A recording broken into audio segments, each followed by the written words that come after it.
नमस्कार। सातै प्रदेशको ताजा खबरहरूको सङ्गालो प्रदेश समाचारमा यहाँलाई स्वागत छ। म इल्या केसी। प्रदेश समाचार सुरु गरौँ अहिलेसम्मका मुख्य समाचारबाट। बाढी र पहिरोका कारण पहाडी जिल्लामा यातायात सेवा अवरुद्ध। सेती नदीमा आएको बाढीका कारण बझाङको जय पृथ्वी राजमार्गमा क्षति।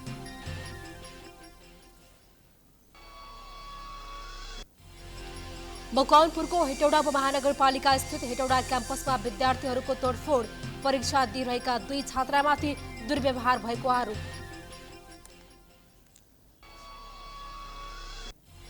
किसानलाई रासायनिक मलको व्यवस्था नगरेको भन्दै सप्तरीमा जनमत पार्टीको प्रदर्शन। किसानका समस्या हल गर्न प्रदेश सरकार समेत उदासीन भएको आरोप।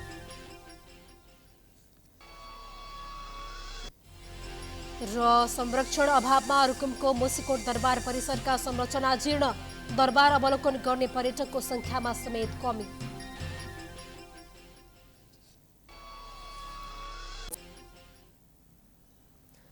आजको प्रदेश समाचार सुरु गरौँ। सेती नदीमा आएको बाढीका कारण बझाङको जय पृथ्वी राजमार्गमा क्षति पुगेको सम्बन्धी समाचारबाट। सेती नदीमा आएको बाढीका कारण बझाङको जय पृथ्वी राजमार्गमा क्षति पुर्याएको छ। जिल्लाको 36 पाथीभरा गाउँपालिका स्थित जाले बगरमा नदीले सडकमा क्षति पुर्याएको जिल्ला प्रहरी कार्यालय बझाङले जनाएको छ। नदीमा आएको बाढीले बाटो कटान गर्दा सवारी आवागमनमा समेत प्रभाव परेको छ। नदीमा पानीको बहाव बढ्दै गएका कारण उक्त सडक अझै कटान हुने अनुमान गरिएको छ। गत वर्ष असोज 31 गतेदेखि कार्तिक 3 गतेसम्म परेको अविरल वर्षासँगै आएको बाढीले करिब 400 मिटर सडकमा क्षति पुर्याएको थियो। उक्त सडक खण्ड पुनः निर्माणको काम भइरहेको थियो। सडक मर्मत पूरा हुन नपाउँदै बाढीले पुनः क्षति पुर्याएको छ। सडक बगाउँदा बझाङबाट धनगढी, काठमाडौँ लगायत बाहिर जिल्ला जाने र जिल्लाभित्र नै यातायातका साधनहरू ठप्प भएका छन्। लगातारको वर्षाका कारण अन्य ठाउँमा पनि पहिरोका कारण सडक अवरुद्ध भएको छ। विभिन्न स्थानमा झरेको पहिरो हटाउने काम भइरहेको प्रहरीले जनाएको छ। पहिरोका कारण सुदूरपश्चिम प्रदेशको दार्चुलाको शैल्य शिखर नगरपालिकाको नतड, बैतडीको पाटन नगरपालिकाको थुम, सुनरिया गाउँपालिका 1 को भन्ज्याङ लगायत मुख्य राजमार्गमा माथिबाट पहिरो खसेको छ। अब लागौ अविरल वर्षासँगै गएको पहिरोका कारण डुम्रे बेसी सहर चामे सडक अवरुद्ध भएको सम्बन्धी समाचारतर्फ। अविरल वर्षासँगै विभिन्न ठाउँमा गएको पहिरोका कारण डुम्रे बेसी सहर चामे सडक अवरुद्ध भएको छ। तनहुँको डुम्रेदेखि लमजुङ सदरमुकाम बेसी सहर हुँदै मनाङ सदरमुकाम चामे जोड्ने एक मात्र सडक अवरुद्ध हुँदा यात्रुहरू समस्यामा परेका छन्। मंगलबार रातिभरि र बुधबार बिहानको भारी वर्षाका कारण ठाउँ ठाउँमा सडक बगाउनुका साथै पहिरोले सडक पुरेको छ। बेसी सहर नगरपालिका 1 उदयपुरमा डाइभर्सन सडक बनाउँदा सडक अवरुद्ध बनेको छ। बेसी सहर नगरपालिका 6 चनौटे, उत्तिसघारी र खरे खोलामा गएको पहिरोका कारण आवागमन ठप्प भएको छ। ठाउँ ठाउँमा गएको पहिरोका कारण सवारी साधन चल्न सकेका छैनन्। पैदल यात्रुहरूलाई समेत हिडडुल गर्न समस्या भएको छ। पहिरोले गर्दा जिल्लाका ग्रामीण भेगमा रहेका अधिकांश सडक अवरुद्ध भएका छन्। बेसी सहर चामे सडकको उत्तिसघारी र खरखरेमा गएको पहिरो 1 महिनादेखि पन्छाउन सकिएको छैन।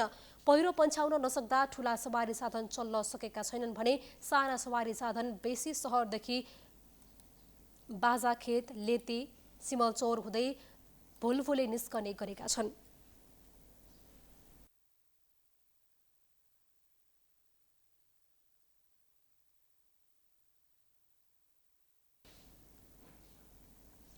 अब गोपालमा हेटौडा क्याम्पसमा विद्यार्थीहरूले तोडफोड गरेको सम्बन्धी समाचार। मकवानपुरको हेटौडा उपमहानगरपालिका 4 स्थित हेटौडा क्याम्पसमा विद्यार्थीहरूले तोडफोड गरेका छन्। परीक्षा दिन पुगेका 2 जना छात्रामाथि अनुचित व्यवहार गरेको भन्दै विद्यार्थीले विरोध प्रदर्शन गरेका छन्। प्रदर्शनकारीले आज बिहानैबाट नाराबाजी गर्नुका साथै क्याम्पसमा तोडफोड समेत गरेका छन्।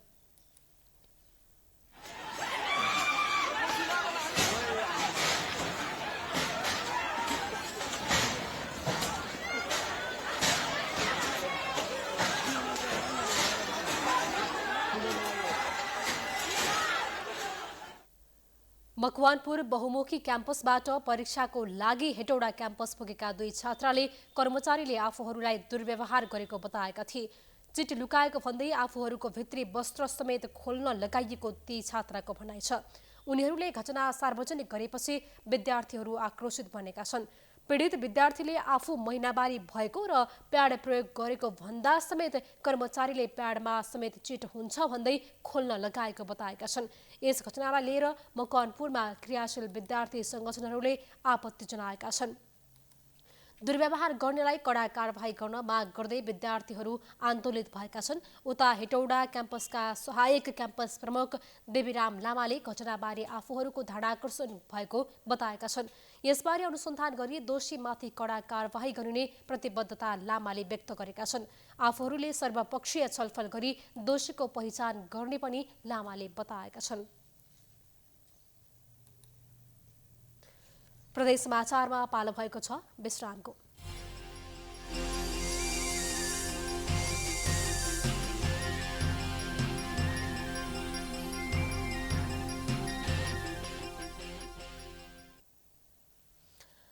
विश्रामपछि स्वागत छ। अबको क्रममा समयमा मल उपलब्ध गराउन माग गर्दै जनमत पार्टीले सप्तरीमा प्रदर्शन गरेको सम्बन्धी समाचार।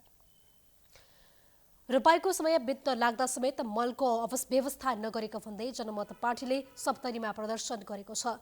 जनमत पार्टीको आह्वानमा कार्यकर्ता सहित किसानहरूले सदरमुकाम राजविराजमा विरोध प्रदर्शन गरेका थिए। प्रदर्शनकारीले समयमा मलको व्यवस्था गर्न माग गर्दै मध्य प्रदेशका कृषि तथा पशुपक्षी विकास मन्त्री मृगेन्द्र कुमार सिंह यादव विरुद्ध नाराबाजी समेत गरेका थिए। किसानहरूको समस्या समाधानमा प्रदेश सरकार उदासीन भएको भन्दै किसानहरू आक्रोशित भएका थिए।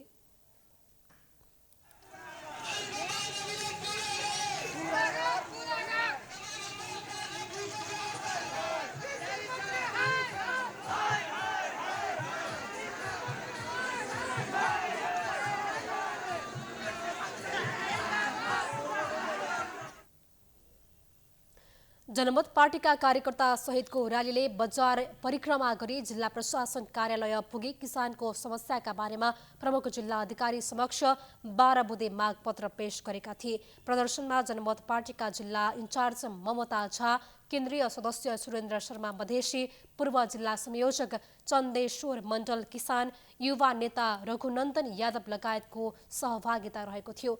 ज्ञापन पत्रमा समयमै मल, खाद्य र बिउ बिजनको व्यवस्था, सिँचाइको व्यवस्था, सिँचाइ प्रयोजनका लागि बिजुली निशुल्क, कृषि उपजको समर्थन मूल्य निर्धारण, किसानलाई पेन्सनको व्यवस्था लगायतमा माग जनमत पार्टीले राखेको थियो।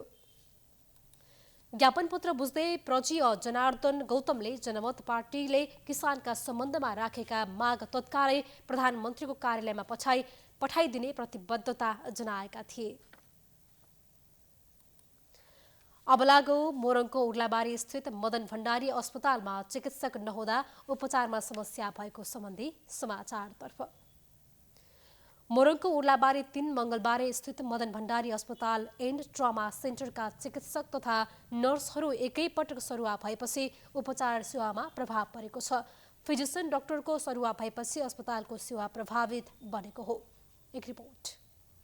अस्पतालमा फिजिसियनका रूपमा कार्यरत डाक्टर कुशल ओस्तीलाई प्रदेश 1 सरकारले कोशी कोभिड अस्पताल विराटनगरमा खटाएपछि अस्पतालको उपचार सेवामा प्रभाव परेको छ।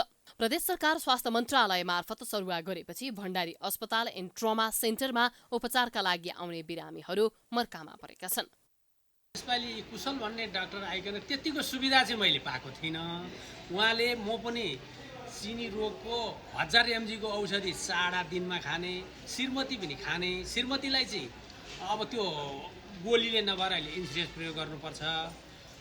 अब उहाँ आइकन हामीलाई कस्तो सुविधा थियो, अनि के हुन्छ कसो हुन्छ, जिउ दुख्ने, हातखुट्टा खाने, तपाईँलाई खाना खाएर सुत्दा कस्तो हुन्छ, उठ्दा कस्तो हुन्छ, यस्ता कुरा सोध्नुहुन्थ्यो। यस्तो राम्रो डाक्टरले राख्नु हुँदैन। योभन्दा अगाडि नि आएको थियौँ, आउन चाहिँ अब अहिले चाहिँ सरै भेटिएन। अनि अब के गर्नुहुन्छ? अब के गर्ने, हामीलाई उहाँ सर चाहिन्छ, उहाँ सरसँगै देखाउने। उहाँ मजाको हुनुहुन्थ्यो, त्यो भएर नि अब राम्रो हेर्नु भएको थियो आमालाई, त्यही भएर उहाँ सरलाई नै भेट्नु भनेर आएको। डाक्टर ओस्तीको 3 महिनाको अन्तरालमा सरुवा भएको हो। प्रदेश सरकारले प्रदेश 1कै नमूना ट्रमा सेन्टरका रूपमा विकास गर्ने घोषणा गरेको भए पनि 1 जना मात्रै फिजिसियन डाक्टर रहेको अस्पताल अहिले चिकित्सक विहीन बनेको छ। अस्पतालमा दैनिक जसो ओपीडी सेवा लिन 400 भन्दा बढी र आकस्मिक सेवा लिने 25 भन्दा बढी बिरामीहरू आउने गरेका छन्। अस्पतालमा फिजिसियन डाक्टरको अभावमा अहिले बिरामीलाई रिफर गर्नुको विकल्प नभएको अस्पतालका कर्मचारीले बताएका छन्। यस्तै उर्लाबारी नगरपालिकाले नगरपालिका मातहतमा रहेका 4 जना स्टाफ नर्सलाई फिर्ता बोलाउने निर्णय गरेको छ।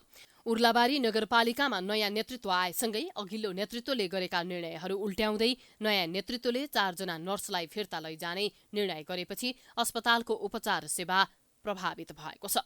हाम्रो यो फिजिसियन जेनरल मेडिसिन र इन्टरनल मेडिसिनले हेर्नुपर्ने बिरामीहरू चाहिँ आधा भन्नाले 200 देखि 250 जति चाहिँ त्यसको बिरामी हुन्छ। अब हाम्रो भएको 1 जना फिजिसियन डाक्टर साहबलाई अब प्रदेश सरकारले प्रदेश स्वास्थ्य मन्त्रालयले अहिले कोशी कोभिड अस्पतालमा सरुवा गरेको अवस्था छ। त्यसले गर्दाखेरि त्यसले प्रत्यक्ष असर अब बिरामीहरूलाई प्रत्यक्ष असर पर्न जान्छ। अब उहाँको रिप्लेसमेन्ट पनि हामीले पाएको छैनौँ, त्यसको वैकल्पिक कुनै व्यवस्था पनि अहिले तत्काल भइसकेको छैन। त्यसले गर्दाखेरि अब प्रत्यक्ष असर चाहिँ सेवाग्राहीहरूलाई नै पर्न जान्छ। नगरपालिकाले नर्स फिर्ता बोलाउने निर्णयले अस्पतालको सेवा प्रभावित बन्ने भएको भन्दै निर्णयलाई पुनर्विचार गर्न अस्पताल व्यवस्थापन समितिले आग्रह गरेको छ। अस्पतालले पूर्वी मोरङको उर्लाबारी, रतुवामाई, सुनवर्सी, लेटाङ, पथरी, शनिश्चरी, बेलबारी नगरपालिका, कानेपोखरी, मेक्लाजुङ गाउँपालिका लगायत पहाडी जिल्ला 5 थर र धनकुटाको तल्लो भेगका जनतालाई सेवा दिँदै आएको छ। जनताको स्वास्थ्य जस्तो संवेदनशील विषयका बारेमा नगरपालिकाले समयमै सोच विचार गरी चिकित्सकको व्यवस्थापन गर्न जरुरी छ। प्राइम एसडीका लागि मोरङबाट कुमार खड्काको रिपोर्ट। प्रदेश समाचारमा पुनः पालो भएको छ विश्रामको।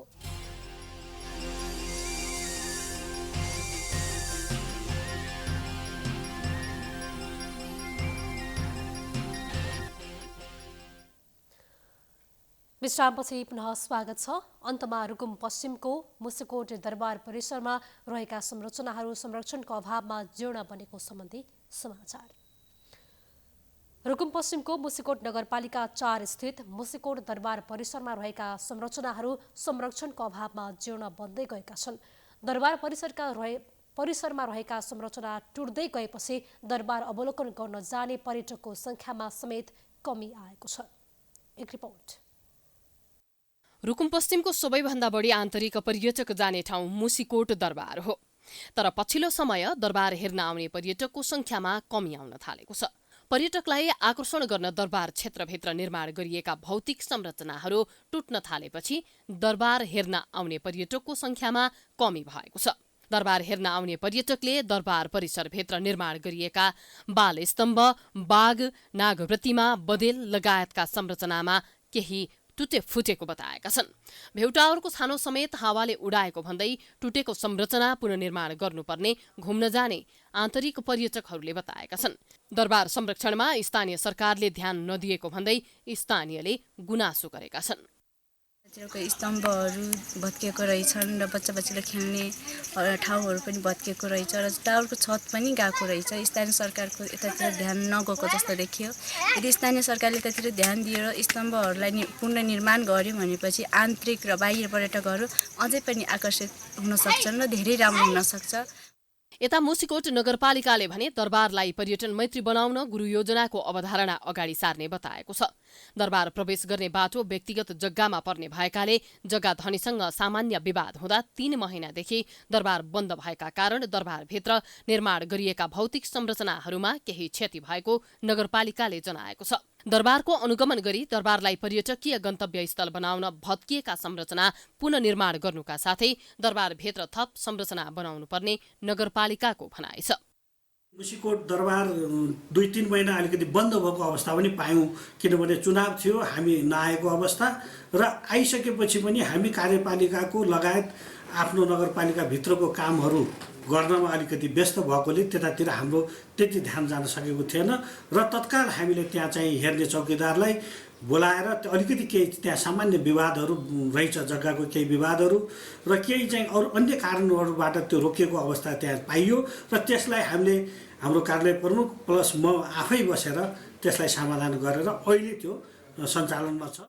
2050 वर्गमिटर क्षेत्रफलमा फैलिएको मुसिकोट दरबार परिसरभित्र ऐतिहासिक मठ मन्दिर, त्रिशूल बाल उद्यान, मुसी, बदेल गुफा, नागको प्रतिमा, बच्चा बच्ची खेल्ने विभिन्न स्तम्भहरू, भेउ टावर, प्रतीक्षालय लगायतका संरचनाहरू निर्माण गरिएको छ। विक्रम सम्वत 1760 सालमा मुसी मार्फत पत्ता लगाइएको मुसिकोट डाँडालाई मुसिकोट दरबारको नामले चिन्ने गरिन्छ। 2224 राज्य शासन सञ्चालनका क्रममा उक्त डाँडामा मुसिकोटे राजाले शासन गरेको पुरानो इतिहास छ। प्राइम एचडीका लागि रुकुम पश्चिमबाट भरत चन्दको रिपोर्ट। हामी प्रदेश समाचारको अन्त्यमा आइपुगेका छौं। जाँदा जाँदै मुख्य समाचार पुनः एकपटक। बाढी र पहिरोका कारण पहाडी जिल्लामा यातायात सेवा अवरुद्ध। सेती नदीमा आएको बाढीका कारण बझाङको जय पृथ्वी राजमार्गमा क्षति।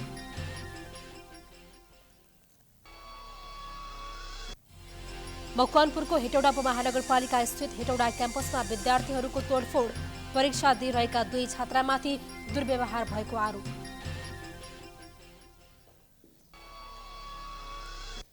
किसानलाई रासायनिक मलको व्यवस्था नगरेको भन्दै सप्तरीमा जनमत पार्टीको प्रदर्शन। किसानका समस्या हल गर्न प्रदेश सरकार समेत उदासीन भएको आरोप।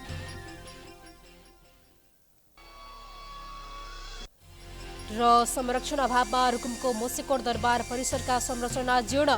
दरबार अवलोकन गर्ने पर्यटकको संख्यामा समेत कमी।